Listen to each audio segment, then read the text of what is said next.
पहाड़ों वाले जंगल में शिकारी चील आई हुई थी, जिसकी वजह से जंगल के सारे परिंदे अपने अपने घोंसलों में छुप गए थे।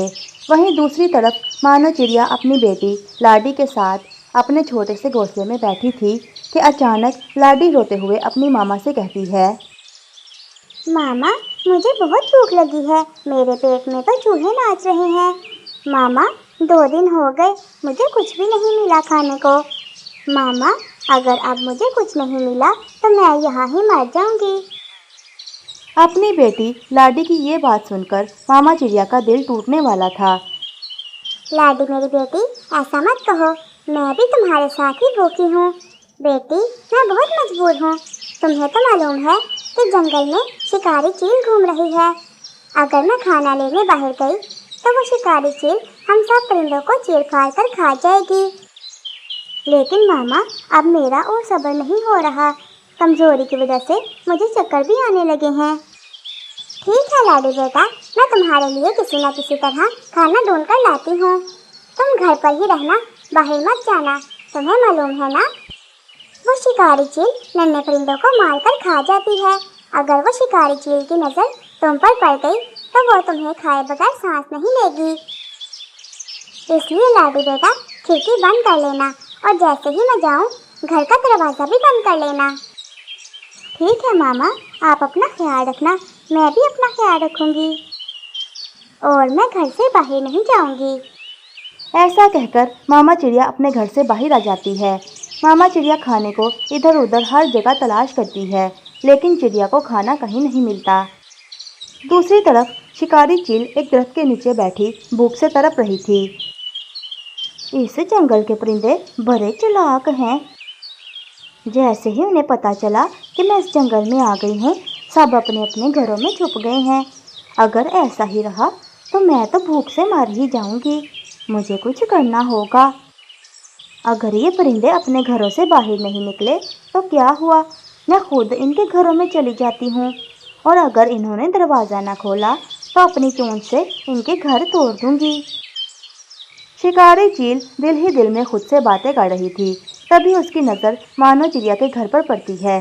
शिकारी चील वहाँ से उड़कर मानो चिड़िया के घर की तरफ चल पड़ती है। चील मानो चिड़िया के घर के बाहर आकर जोर जोर से दरवाजे पर दस्तक देने लगती है।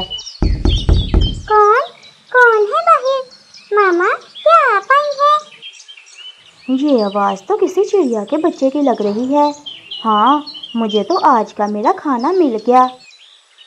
चील अपनी चोंच से मानो चिड़िया के घर को तोड़ने लगती है। बाहर निकलो छोटी चिड़िया की बच्ची, बाहर निकलो। आज तो मैं तुम्हें खाए बगैर यहाँ से नहीं जाऊंगी। ऐसा कहकर चील मानो चिड़िया के घर को अपनी चोंच से तोड़ने लगती है। लाडी ये सब देखकर बहुत परेशान हो जाती है। अब मैं क्या करूं? मैं कहाँ जाऊं? वो शिकारी चील तो हमारे घर के बाहर ही खड़ी है। अचानक लाडी के जहन में एक आइडिया आता है और वो जल्दी से अपनी खिड़की से घर से बाहर भाग जाती है। मानो चिड़िया का घर टूटकर नीचे गिर जाता है। दूसरी तरफ मानो चिड़िया को कुछ खाने को मिल जाता है। मानो चिड़िया वो खाना लेकर अपने घर की तरफ चलती है। घर आकर मानो चिड़िया देखती है कि उसका घर बिल्कुल टूटा हुआ है और उसकी बेटी लाडी भी वहाँ नहीं है।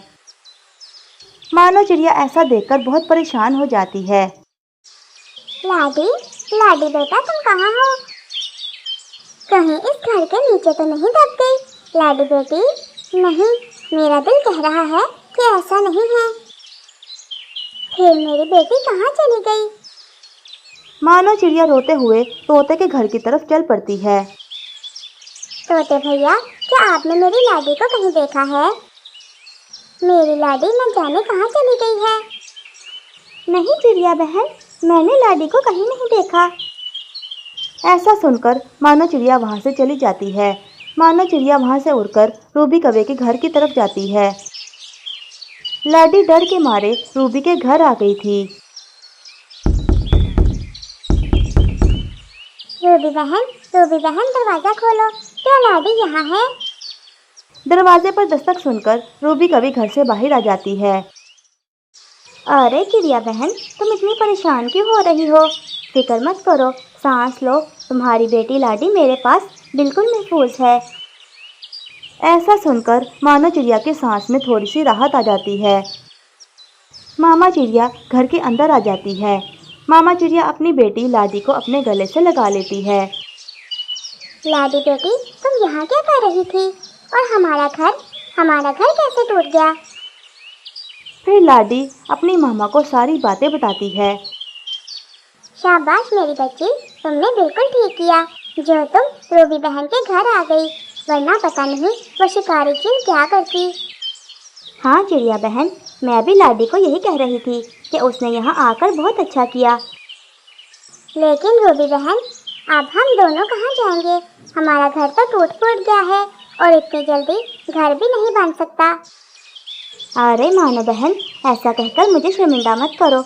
मैं हूँ ना, तुम मेरे घर पर ही रहोगी। जब तक तुम्हारा अपना घर नहीं बन जाता तुम मेरे घर पर ही रहो, और मैं तुम्हारे साथ तुम्हारा घर बनाने में तुम्हारी मदद भी करूँगी। ऐसा सुनकर मानो चिड़िया और लाडी दोनों बहुत खुश हो जाती हैं। रूबी बहन, आपका बहुत बहुत शुक्रिया।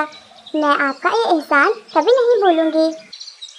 फिर अगले दिन मानो चिड़िया एक पास वाले दरख्त पर अपना प्यारा सा घर बना लेती है। अच्छा रूबी बहन, अब मैं चलती हूँ। आपने हमारी बहुत मदद की। अरे चिड़िया, इसमें शुक्रिया की क्या बात है? तुम दोनों खुश रहो।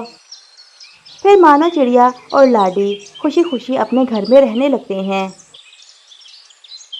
प्यारे दोस्तों, गर्मी की वजह से जाने कितने ही मासूम परिंदे प्यास और भूख से तड़प रहे हैं।